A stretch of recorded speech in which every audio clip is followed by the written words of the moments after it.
Selamat sore teman-teman. Sore Mas Sore. Nando. Salam kenal semuanya. Sebelumnya, Assalamualaikum warahmatullahi wabarakatuh. Terima Waalaikumsalam. kasih atas waktunya. Kita pada kesempatan sore hari ini akan mengadakan podcast yang ketiga, yaitu tentang sistem peramalan dalam industri. Yang tentunya pembahasan kali ini akan lebih menarik, dan sudah hadir bersama kita itu narasumber kami, Mas Bentar Banyu Aji. Salam kenal Mas, selamat datang di acara podcast kami. Salam kenal juga Mas Nando.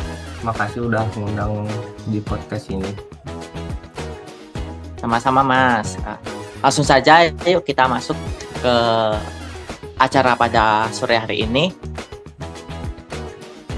Teman-teman, kita akan membahas ilmu bareng bersama pemateri kita, yang tentunya topik ini lebih menarik dari yang sebelum-sebelumnya, yaitu tentang metode peramalan. Sudah hadir bersama kita para audien dan teman-teman mahasiswa teknik industri, dan sudah bergabung di Zoom ini. Halo teman-teman, dan halo semuanya, selamat bergabung di acara podcast kami. Langsung saja, kita tidak panjang lebar, kita sambut pemateri kita, yaitu Bapak Bentar Banyu Aji. Silakan Mas. Ya, makasih Mas Nando. Assalamualaikum warahmatullahi wabarakatuh. Waalaikumsalam. Ya, semoga di sore hari ini masih tetap semangat ya. Senang banget bisa ikut ngobrol di sini. Kita sharing-sharing ilmu aja di sini ya. Topik kali ini cukup sedikit menarik karena peramalan itu sangat penting dalam pengambilan keputusan industri, terutama yang berkaitan dengan produksi, stok barang, sampai penjadwalan kerja. Nah, dalam slide ini kita lihat tadi ada beberapa metode peramalan, kayaknya regresi linear, kuadratis, dan simple average sampai dengan eksponensial smoothing. Nah, mungkin bisa dijelaskan Pak terkait garis besar dulu, enggak sih? Ya, saya jelaskan garis besarnya dulu ya. Jadi metode peramalan kuantitatif itu dibagi menjadi dua besar. Yang pertama metode regresi, dan yang kedua metode deret waktu. Regresi linear dan regresi kuadratis itu lebih cocok untuk data dengan pola tren. Sementara yang lainnya kayak simple average, moving average, dan exponential smoothing itu termasuk metode deret waktu yang melihat data historis secara berurutan untuk memprediksi nilai berikutnya. Nah, kalau bedanya regresi linear dan kuadratis itu apa ya, Mas?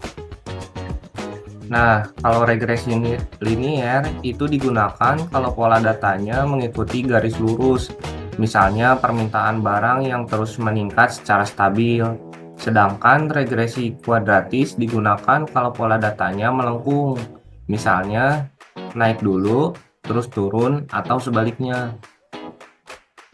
Kalau simple average sama moving average itu bedanya di mana ya, Mas?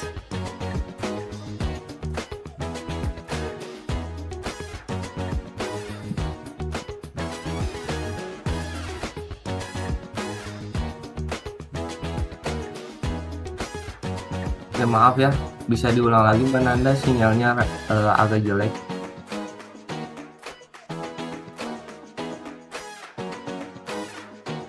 Kalau simple average sama moving average itu bedanya di mana ya, Mas? Ya, good question. Buat simple average itu rata-rata semua data sebelumnya. Sedangkan single moving average hanya menghitung rata-rata dari sejumlah periode terakhir, misal 3 bulan terakhir. Kalau double moving average itu metode yang dipakai untuk menangkap tren dari dua lapis perataan, supaya hasil ramalannya lebih responsif terhadap perubahan. Wah, semakin menarik ya temanya. Makin kompleks, makin ke bawah, semakin greget. Gimana sih dengan yang exponential smoothing, Mas? Bisa dijelaskan?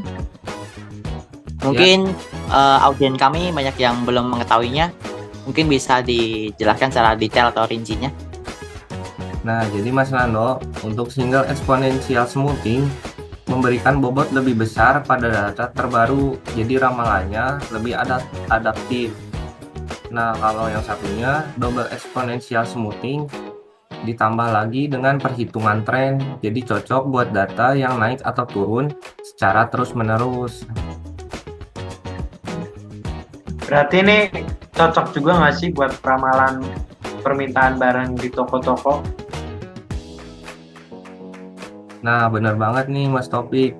Biasanya kalau data stabil cukup pakai single eksponensial. Tapi kalau ada tren, lebih baik pakai double supaya ramalannya lebih akurat. Kalau data fluktuatif banget gimana, Mas? Nah, beda lagi kalau data sangat fluktuatif dan tidak ada pola yang jelas, maka metode statistik kurang efektif. Di situ biasanya kita pakai kombinasi metode atau bahkan metode kualitatif berbasis judgement.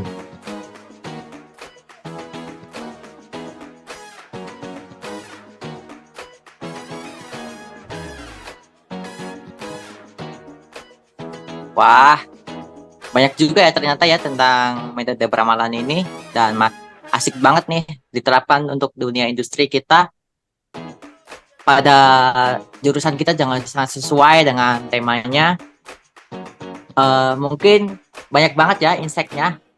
Makasih banget nih Mas Bentar buat penjelasannya, dan teman-teman kami sudah pastinya paham lah terkait dengan dunia industri itu seperti apa dan peramalannya bagaimana tentang sistem permintaan atau pengorderan. Mungkin itu saja Mas, terima kasih ya sudah menjelaskan dari awal hingga akhir materi. Mungkin kita cukupkan sampai di sini. Sebelumnya saya ucapkan terima kasih telah hadir pada podcast saya dan teman-teman. Terima kasih atas kehadirannya. Ya, makasih juga nih udah diundang di podcast ini. Senang bisa sharing bareng sama teman-teman.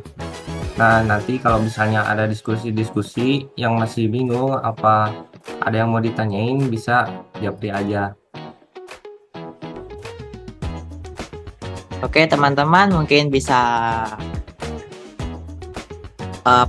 closing. Cukup sekian ya.